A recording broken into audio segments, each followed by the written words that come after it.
마태를 부르신 예수님이다 하는 이런 제목이 되겠습니다. 자, 예수님이 이 땅에 오셔서 하신 중요한 일이 뭐냐 하면 하나님 나라를 이 땅에 세우는데 우리의 심령 천국, 하나님 나라를 두 자로 말하면 천국이거든요. 심령 천국, 가정 천국, 교회 천국, 그리고 지상 천국을 이루기 위해서 이 땅에 오셨는데 그 거대한 일을 행함에 있어서 예수님께서 중요한 전략이 하나 있었는데 그것이 뭐냐? 12명의 제자를 선택하는 일이었다 하는 겁니다. 몇 사람이요? 10명하고 2명, 12명을 세웠는데 그 중에 하나가 오늘 이 본문에 나오는 알페오의 아들 레위. 이것은 이제 마태복음 9장에서도 나오고 있는데 거기에서는 이름을 마태다 이렇게 말하고 있어요. 거기에서 보면 예수께서 그곳을 떠나 지나가시다가 마태라 하는 사람이 세관에 앉아 있는 것을 보시고 이르시되 나를 따르라 하시니 일어나 따르니라. 그래서 알페오의 아들 레위는 다른 이름으로 마태, 세리 마태다 이렇게 말합니다. 세관에 앉아서 일하는 사람이기 때문에 그를 세리다 이렇게 부르게 됐죠.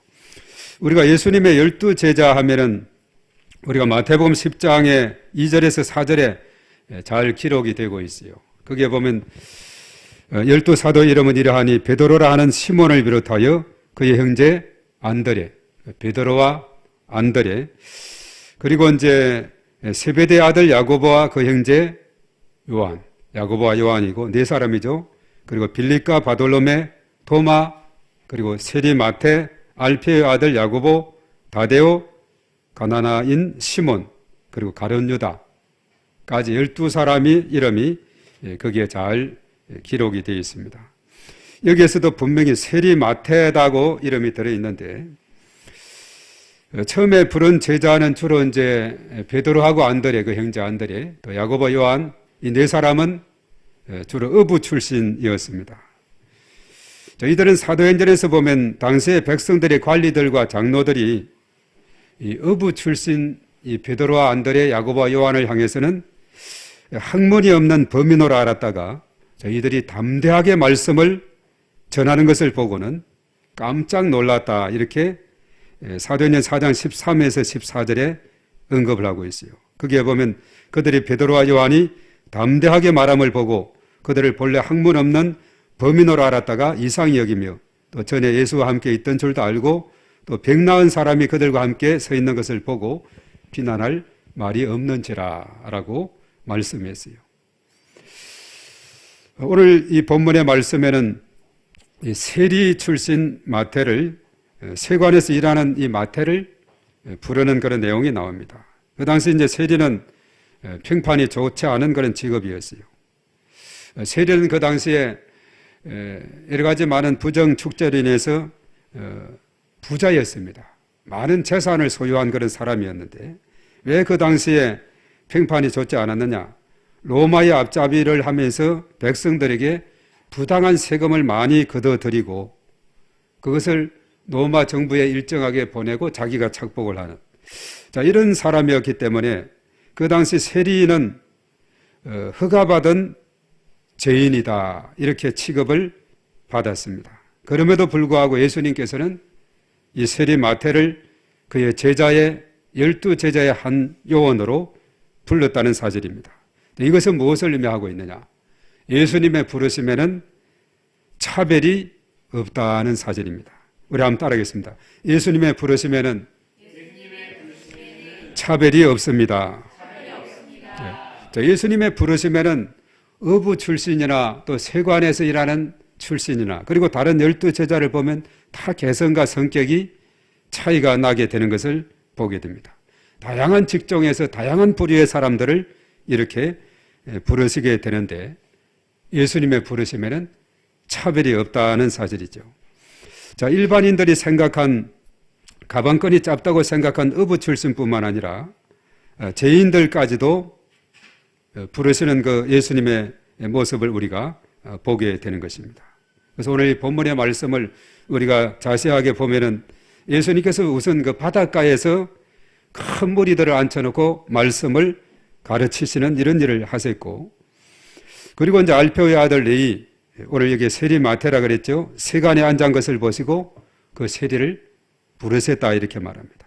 그래서 예수님은 언제나 많은 무리들에게 하나님 말씀을 가르치는 일을 하시고 또 기회가 있으면은 또 제자들을 부르시는 이런 일을 하게 됩니다. 근데 오늘 세리마태를 부르시고는 그의 집에 들어가서 식사를 했습니다. 아마 부르심에 너무나도 감동을 받은 것 같아요. 세리마태가 나 같은 다른 세상 사람들이 다 손가락질하고 이렇게 한 언제나 죄의식을 가지고 살아가는 자신이었는데 예수님께서 자신을 불러주신 것에 대해서 너무나도 감사하고 감동해서 그래서 예수님을 이제 집으로 초청해서 이제 식사를 하게 됩니다. 자, 이 모습을 이제 바리새인의 서기관들은 예수님께서는 레위와 그러니까 세리마태와 함께 식사를 하고 있다는 사실에 어떤 반응을 가져오게 됐느냐. 오늘 특별히 그 16절의 말씀에 보게 되면은 뭐라고 했는가. 자, 우리 16절 우리 다 같이 읽어봅니다. 시작. 바리새인의 서기관들이 예수께서 죄인 및 세리들과 함께 잡수시는 것을 보고 그의 제자들에게 이르되 어찌하여 세리 및 죄인들과 함께 먹는가. 예.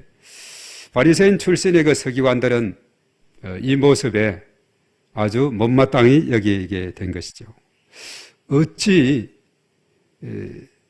예수님께서 그리고 제자들이 죄인들과 함께 저 부장한 세리와 함께 식사를 하다니 대단한 그 분노를 가지고 있는 것을 보게 되죠. 어떻게 죄인들과 함께 어울리면서 이렇게 식사를 나누느냐. 근데 예수님의 부르심에는 차별이 없다 그랬어요. 죄인임에도 불구하고 부르시는 예수님, 그 분명한 목적이 그 뜻이 있는 것을 보게 됩니다. 왜 이렇게 죄인들과도 예수님께서 함께 하셨는가? 자, 거기에 대해서 오늘 예수님은 분명한 대답을 하고 있습니다. 오늘 17절의 말씀에 분명한 대답을 해요. 왜 죄인들과 함께 어울리게 되는가? 다 같이 시작. 예수께서 들으시고 그들에게 이르시되 건강한 자에게는 의사가 쓸데없고 병든 자에게라야 쓸데있느니라. 나는 의인을 부르러 온 것이 아니요 죄인을 부르러 왔노라 하시니라. 예, 예수님의 대답이 아주 분명하죠. 오늘날 병원들이 많이 있는데 이 병원들이 왜 필요한가?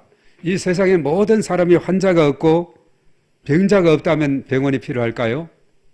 필요가 없겠죠. 여전히 우리가 코로나 시대는 또 많은 코로나 환자가 있었고 요즘 또 날씨가 갑자기 이렇게 추워지고 하니까 요즘 또 이렇게 독감이 유행을 한다 그러죠. 요즘 이렇게 또 감기 환자들이 또 많이 생긴다고 합니다. 오늘 예비근이가 감기 들어서 할머니가 집에 있다 그랬는데 이렇게 감기 환자들이 또 많이 있어요.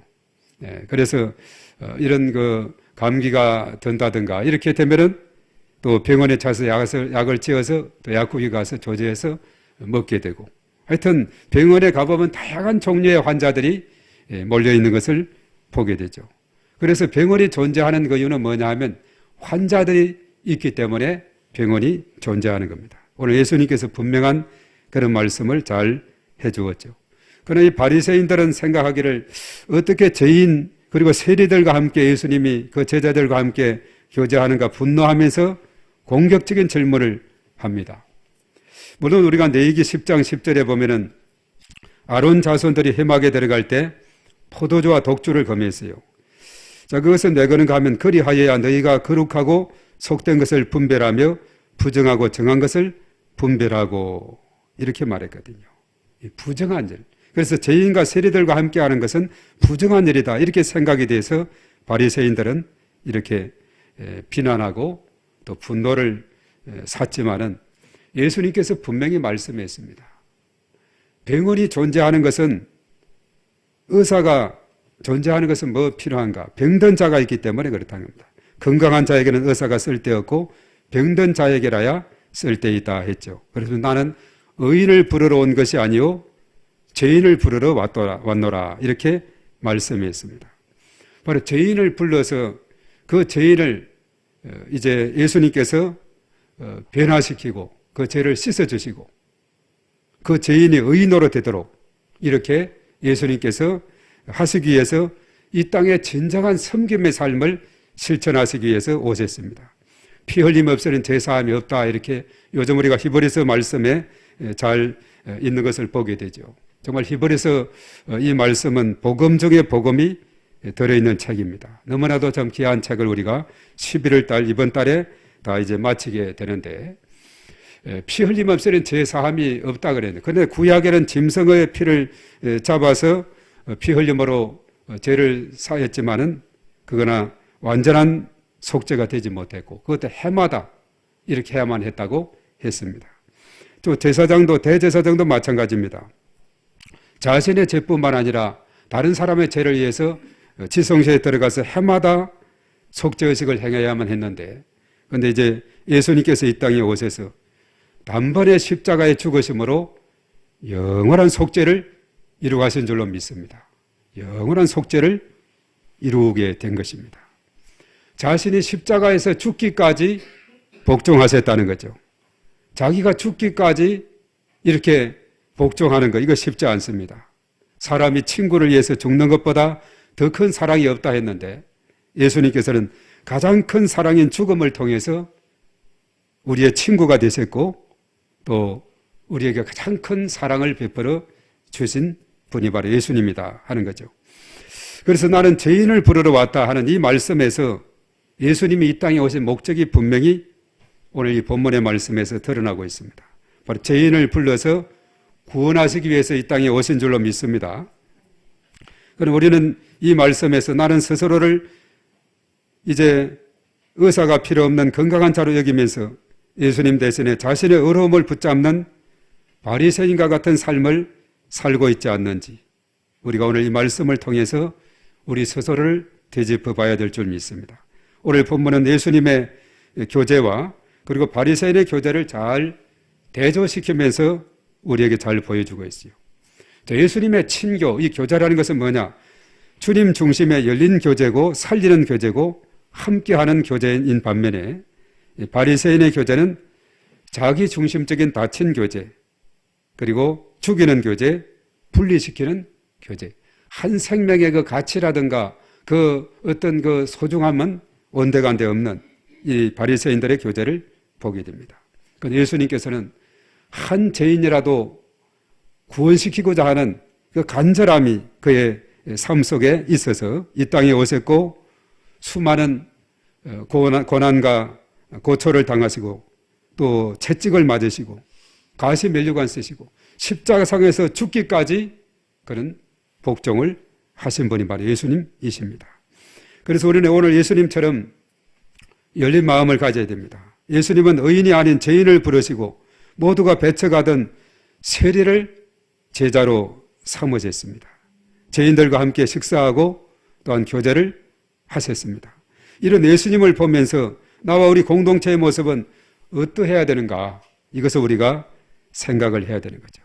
그래서 우리가 중요한 것은 뭐냐 하면, 우리 곁에 있는 사람들, 우리 주변의 사람들만 끼리끼리 모이고 뭉치고 이것만 해서는 안 되고, 이제 마음의 문을 활짝 열어서 우리 주변을, 오이코스들을 바라보고, 그리고 지역을, 그리고 온 세계를 품은 그리스도인으로 우리가 살아가야 될 줄로 믿습니다.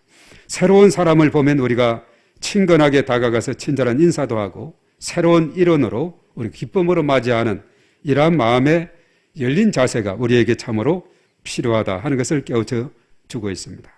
우리는 익숙한 것에 습관이 되어서 새로운 변화에 적응할 줄을 잘 모르는데, 거기에 익숙해가는 우리의 삶이 되어야 되겠습니다. 바로 예수님께서 이 땅에 오신 그 목적은 변화, 체인지입니다. 체인지, 변화.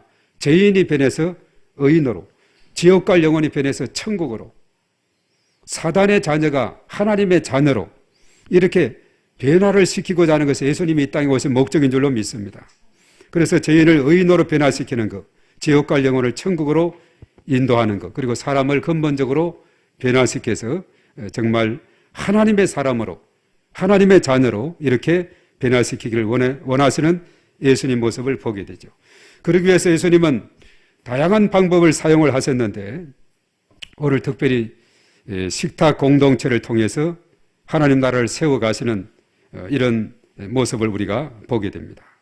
바로 식탁 공동체. 참 이게 중요한 것을 알려주고 있어요. 예수님은 세리의 집에 들어가서 함께 식사를 한 것은 그들과 단순히 음식을 먹기 위함이 아니라 그들과 교제하기 위함입니다. 그리고 그들을 주님 안에서 포용하고 또 모든 사람들과 함께 하기 위함이었어요. 죄인임에도 불구하고 그들과 함께 하면서 그들과 대화하고 그들의 죄 이것을 깨닫게 하고 그들이 마음의 문을 열어서 이제는 회개해서 죄를 뉘우쳐서 이제 예수님께로 돌아오고 예수님을 구주로 영접하는 이런 삶으로 인도하기 위한 길이었다는 겁니다. 우리가 흔히 하는 말이 있죠. 호랑이를 잡으려면 어디로 가야 돼요? 예, 호랑이 굴에 들어가야 된다. 그래서 죄인들을 구원하기 위해서는 죄인들이 있는 그 집에도 들어가야 그 죄인을 건져낼 수 있다는 것이 바로 예수님의 가르침입니다. 우리 조상들이 참 이렇게 생각했던 호랑이 잡는 그 비법에 대한 그런 것도 참 지혜가 있죠. 예수님께서도 너무나 이것을 좁게 생각하지 않고 온 세계는 나의 교구다 하는 요한 웨슬리처럼 모든 열방의 사람, 우리 지역과 그리고 이 땅의 대한민국과 저 북녘 동포들과 그리고 5대학 6대주 온 열방의 사람들 이것이 바로 우리의 전도의 대상이 되는 줄로 믿습니다. 우리가 중보기도 할 때 세계를 품은 그리스도인이 되어야 됩니다. 예, 좁은 내 자신 것만이 아니라 정말 나 자신을 넘어서 그 야곱의 축복에서 담장을 그 능쿨이 넘고 넘어서 점점 이렇게 이웃으로 뻗어나가는 것처럼 그리고 에스겔서에 나오는 성전 문지방에서 물이 솟아나와서 점점 세상으로 나가면서 점점 깊어지고 온 세상으로 그야말로 물이 점점 강물이 되고 개천이 강물이 되고 바다가 되는 것처럼 물이 바다를 덮음같이 온 열방에 주의 복음이 전거되도록 우리가 기도하고 나아가야 될 줄로 믿습니다. 그래서 예수님께서는 이 일을 위해서 함께 죄인들과 식사를 하는 이런 자리를 가졌다 하는 겁니다.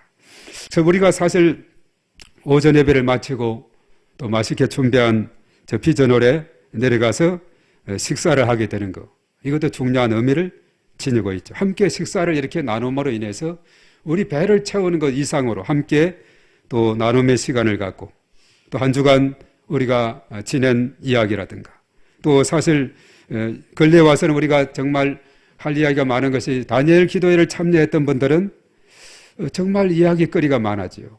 말이 없는 사람도 어떤 지역을 여행을 쫙 이렇게 시켜오면은 말머리 트인다 그러죠. 어디 가니까 어떻더라 막 그냥 친구들에게 자랑하느라고 많은 이야기를 하게 되죠. 그래서 사람이 여행을 한다든가 또 독서를 한다든가 또 이렇게 우리가 어떤 은혜를 받는다든가 집회에 참여해서 이렇게 되면 우리가 입이 열리게 되는 겁니다. 많은 이야기를 하게 돼요. 예.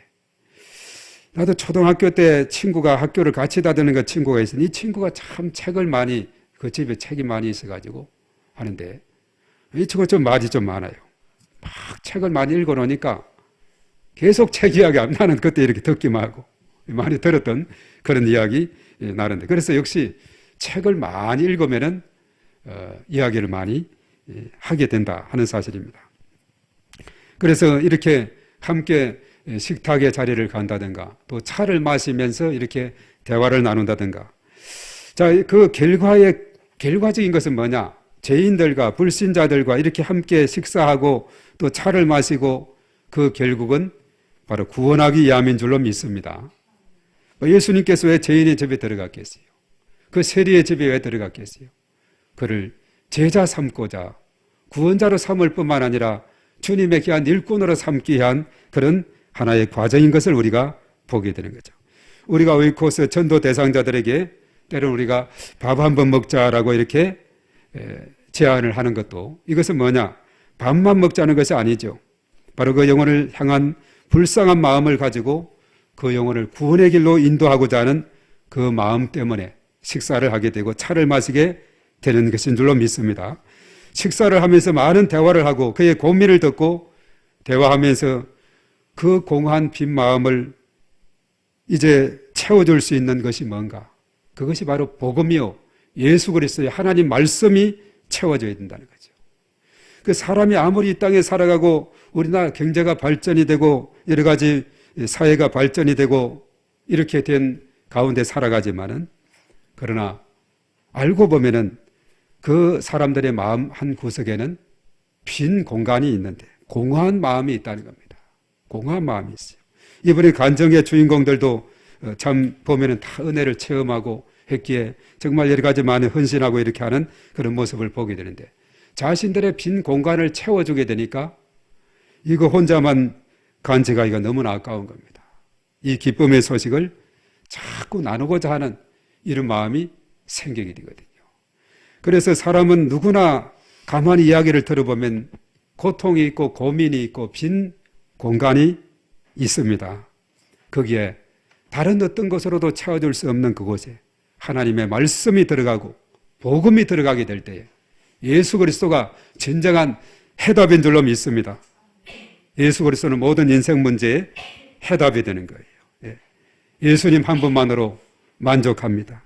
예수님으로 충분합니다. 이런 책도 나오겠죠. 그렇습니다. 예수로 우리가 채워지고 예수로 충만하게 되고 그리하게 될 때 그 공허한 마음은 깨끗이 사라지게 되는 줄로 믿습니다. 이 세상에 다른 어떠한 것으로도 그 공허한 마음을 찾기 위해서 애쓰고 찾고 찾아도 찾을 수가 없어요. 복음 안에서 진정으로 해답을 찾을 수가 있는 것입니다. 오늘 예수님은 세리와 죄인들과 함께 식사를 하면서 많은 대화를 나누게 된 겁니다. 많은 대화를 이렇게 식사하다가 보면은 많은 대화를 하게 되고 또 많이 듣게 돼요. 죄인들의 이야기를 많이 듣게 됩니다. 세상 살아가는 이야기를 많이 듣게 됩니다. 자, 그런 가운데 우리 하나님께서 또 그 가운데 임재하시고 역사해 주시고, 사실은 사람은 그래요. 이 대화를 하면서도 스스로 자신의 해답을 찾는 경우가 있어요. 궁금했던 것이 이렇게 대화를 하면서 문제가 해결이 되는 그런 경우도 있거든요. 많은 질문을 하고 대화를 하면서 그렇게 해서 해답을 찾는 경우가 있습니다. 내가 이렇게 있는 것은 내 스스로 힘으로 살아가려고 했고 내 의지대로 살아가려 했지만은, 그러나 인간의 한계가 있다는 것을 깨닫게 되고 나의 연약함을 깨닫게 되고 그리하게 될 때 비로소 예수님 앞으로 나오게 되는데, 그런데 사실은 이 땅에 많은 사람들이 내 스스로 힘으로 살아가야지, 내가 뭘 어떤 절대자를 어떤 다른 무엇을 의지할 필요가 있겠느냐, 내 힘으로 이렇게 생각하는 사람들도 어떠한 계기를 만나게 되고 문제를 만나게 되고 어려움을 만나게 되고 참으로 막다른 그런 상황에 놓이게 되면 자신의 연약함을 깨닫게 된다는 것이죠. 천부의 의지 없어서 손들고 옵니다. 누가 그랬다 그러지요? 아주 교만했던 사람이 기도원에 가서 며칠간 금식하며 기도하는데 깨달은 것이 뭐냐? 나는 아무것도 아닙니다. 나는 아무것도 아닙니다. 이것만 그냥 외치고 왔다는 거예요. 중요한 것을 깨닫죠. 내 스스로 다 할 것 같지만은 나는 아무것도 아닙니다. 천부의 의지 없어서 손들고 왔습니다. 주님 오시옵소서. 나는 아무것도 아닙니다. 내 힘으로 아닌 오직 주님의 능력으로. 서가랴 4장 6절의 말씀에 사람의 힘으로 능으로 되는 것이 아니라 오직 나의 신으로 하나님의 성령으로 된다는 이 말씀, 이게 참 옳은 말씀이거든요. 여기까지 깨닫기까지는 어떤 사람은 수년간, 어떤 사람은 수십 년간 시간이 걸리는 거예요. 왜 이렇게 늦었을까? 참 늦다고 생각하는 그때가 빠른 때라 그랬죠. 정말 그것을 깨닫고 나면 율법이 사람을 죄를 깨닫게 하고 복음 앞으로, 예수님 앞으로까지 인도하는 역할을 한다 그랬죠. 그만큼만 해도 그것은 대단한 거예요. 그리고 그 다음은 복음을 통해서 바로 해답을 얻게 되는 겁니다. 죄사함을 얻게 되고 그 문제가 해결함을 받고 인생 문제의 해답을 복음 안에서 찾게 되는 이런 놀라운 역사가 있게 되는 거죠. 어쩌면 오늘 세리 마태 같은 경우는 자신은 그 자리에 앉은 것에 늘 죄책감이 드는 거예요. 사람들이 가까이 하지 않습니다. 손가락질 해요.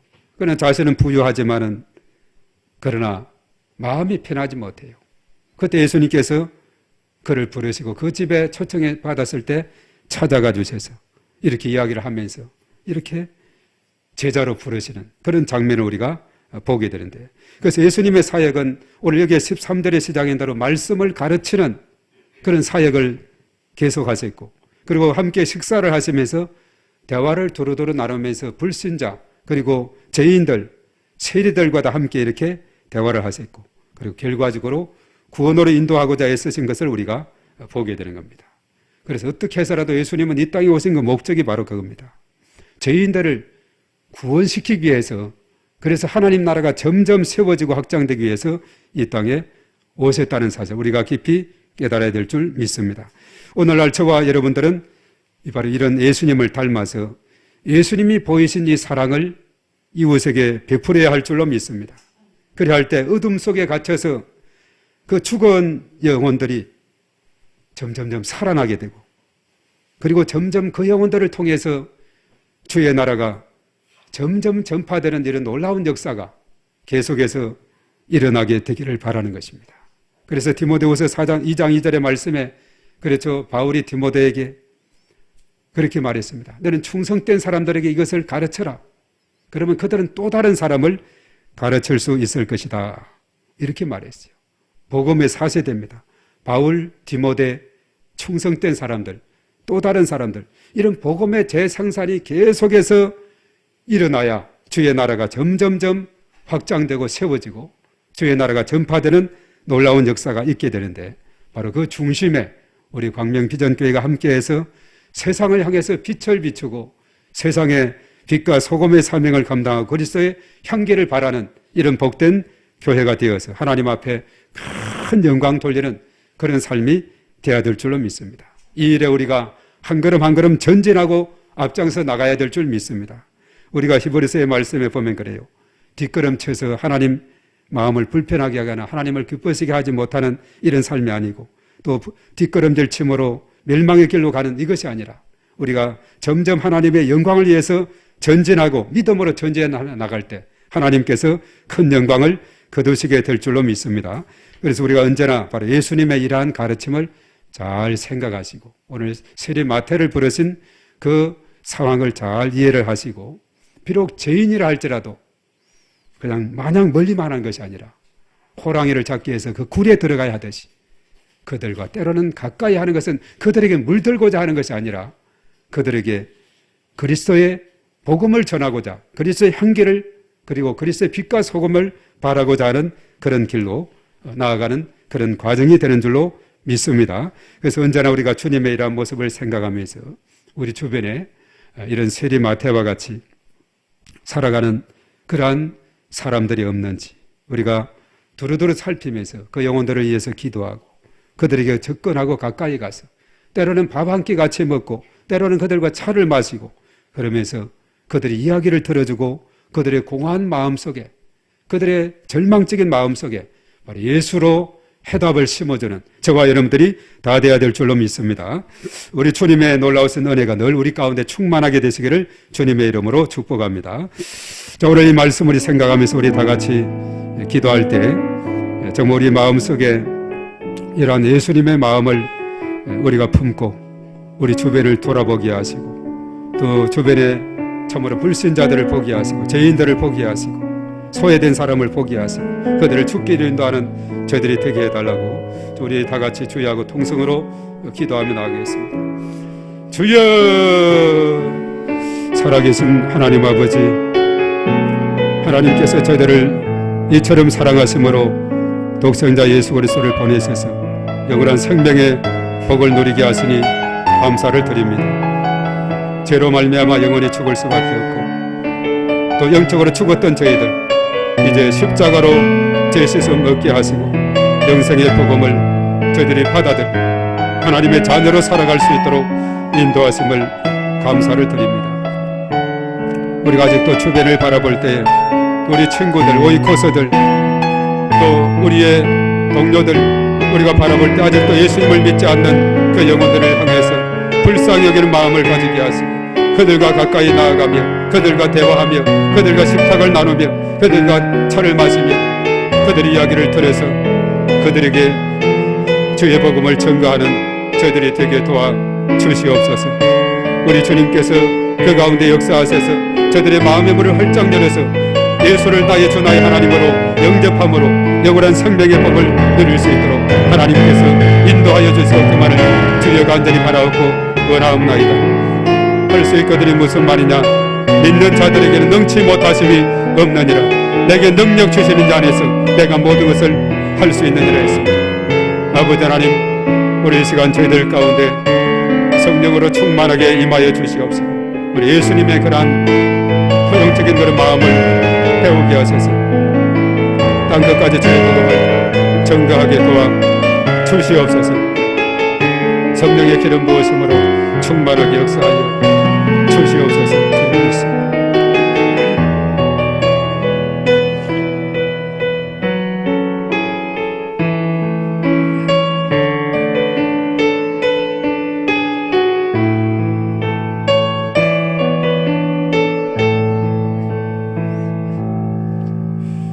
주님 감사합니다. 예수님의 그 놀라운 사랑에 우리는 감사하며 또 사랑의 빚진 자 되어서 주의 사랑의 복음을 땅끝까지 전가하는 저희들이 다 되게 도와주시고 또 예수님의 그런 마음을 품어서 참으로 죄인들, 소외된 사람들, 불신자들, 저들과 가까이 나아가서 그들에게 담대하게 복음을 전하는 저들이 될 수 있도록 은혜를 더하여 주시옵소서.